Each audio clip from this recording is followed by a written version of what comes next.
O ano na, Mamang Tore? Diyos ko, ikaw laman ng ano, parang ikaw yung kandidato ng mahabol. Tapos alam mo ba, Mamang Tore, hindi nga kita kilala, kaya lang napapanood kita.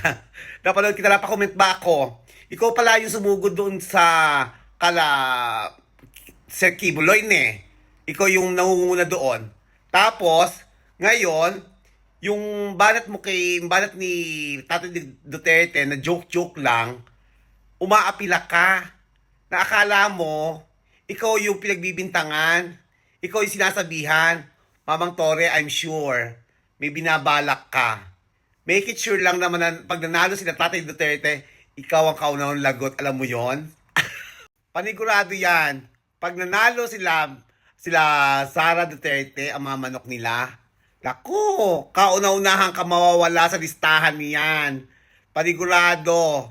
Panigurado, magmamakaawa ka sa dami mong atraso sa mga Duterte at kay Sir Kimloy. Kumanda ka na.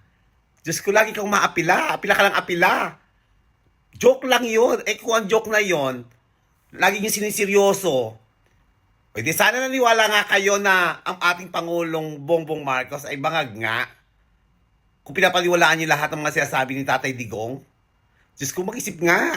Hirap na kayong pataubin ng Duterte. Puro na lang kayong Duterte. Wala na kayong ginawa. Ang dami ng krimen.